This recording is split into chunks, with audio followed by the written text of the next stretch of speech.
ابھی عالم اسلام کا ایک سالڈ بلاک ہے جو یہودی ورلڈ آرڈر کی نگاہوں میں کھٹک رہا ہے.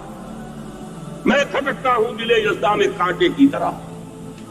اگرچہ ان کی اسٹریٹجی کیا ہے؟ ایک ایک کر کے ان کے حصے بکھرے کر کے دیا پانچا کرو. ابھی وہ بلاک کون سا ہے؟ ایران ہے، افغانستان ہے، پاکستان ہے اور روسی ترکستان سے آزاد ہونے والی جو ریاستیں ہیں. یہ ایک سالڈ بلاک. یہ عجمی مسلمان عربی نہیں، عربی گئے، یہ نوٹ کر لیجئے. اس لیے کہ عربوں کو اللہ نے فضیلت دی تھی، محمد ان میں سے تھے صلی اللہ علیہ وسلم، یہ رتبہ بلند بلا جن کو مل گیا.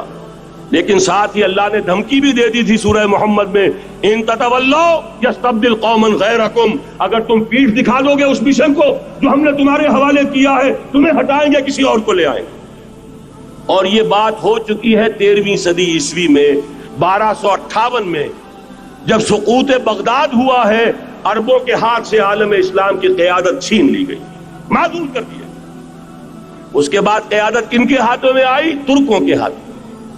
ترکان تیموری ہندوستان میں، ترکان صفوی ایران میں، ترکان سلجوقی مڈل ایسٹ میں، اور ترکان عثمانی کا تو کہنا ہی کیا ہے. وہ ایشیا مائنر سے چل کر آپ کو معلوم ہے کہ مشرقی یورپ کا کتنا بڑا علاقہ، دی گریٹ آٹومان امپائر اس صدی کے آغاز تک قائم تھی. اس صدی میں عجیب عجیب معجزے ہوئے ہیں. گریٹ آٹومان امپائر جو 3 بر اعظموں پر محیط، نام و نشان ختم. The great U S S R, نام و نشان ختم. اب تو روس صاحب ایک ملک کی حیثیت سے رہ گئے. یہ اس صدی میں دو اور وقت نہیں ہے میں اور آپ کو کیا بتاؤں. اس صدی میں تو بڑے بڑے عجیب عجوبے ہوئے ہیں. بڑی بڑی 2 عظیم جنگیں ہو چکی ہیں، تیسری جو ہے سر پر کھڑی ہے، دور نہیں ہے، جس کو حدیث میں کہا گیا ہے الملحمۃ العظمی، تاریخ انسانی کی عظیم ترین جنگ. اور وہی صلیبی جنگ جس کا آغاز بوسنیا سے ہو چکا ہے. بہرحال اس وقت جو میں کہہ رہا تھا، ورنہ میرے پاس تو یعنی یہ کہ درد دل کہنے کے لیے وقت نہیں ہے، مجھے اپنی بات کو محدود کرنا پڑ رہا ہے. لیکن میں اب آ رہا ہوں اصل موضوع کی طرف، کہ ایک امکان تو یہ ہے کہ اس بلاک میں اسلام کا احیاء ہو، اور اس کے لیے کچھ نویدیں بھی موجود ہیں احادیث نبویہ. وہ تو آپ نے سنا ہوگا اقبال کا شعر، میرے عرب کو آئی ٹھنڈی ہوا جہاں سے، میرا وطن وہی ہے، میرا وطن وہی ہے.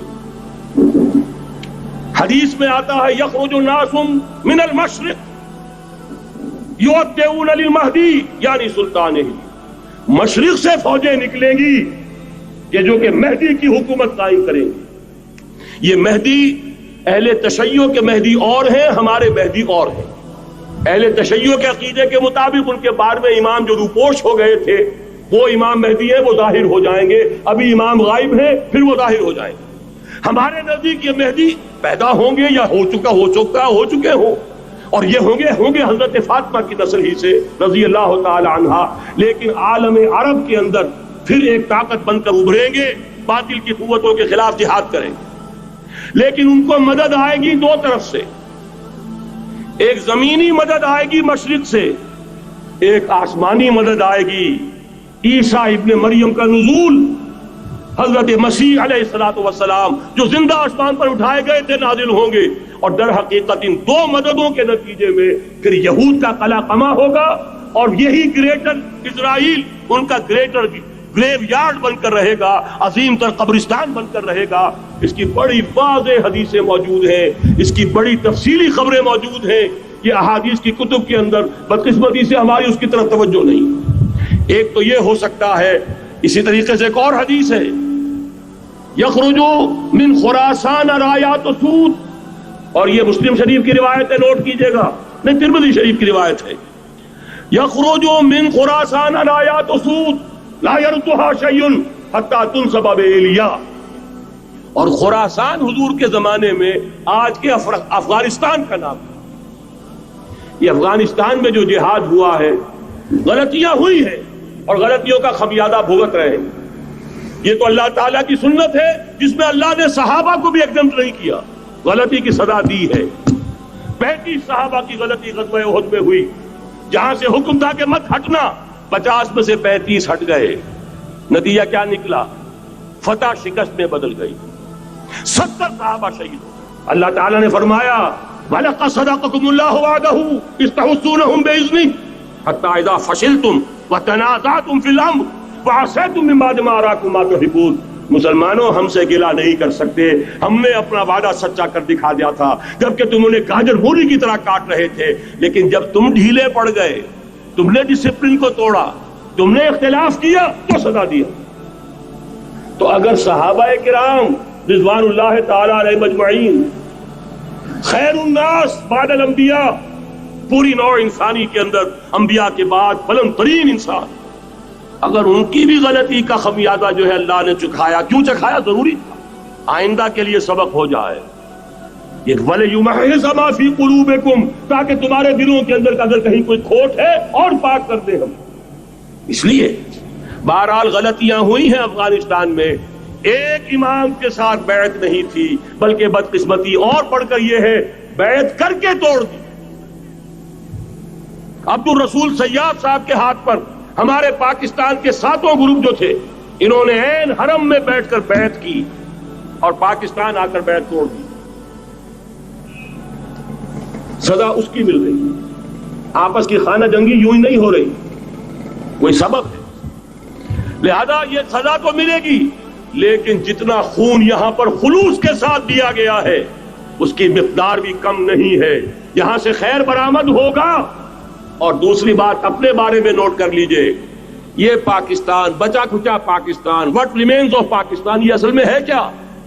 مولانا بہت خوبصورت انداز میں فرما رہے تھے، یہ 313 نہیں تھے، اسلام تھا۔ اسی طرح نوٹ کیجئے، پاکستان نہیں ہے، 4 صدیوں کی تجدیدی مساعی کا حاصل۔ آپ نے کبھی نوٹ کیا ختم نبوت کے بعد اب سب سے اونچا منصب کس کا ہے؟ مجددین۔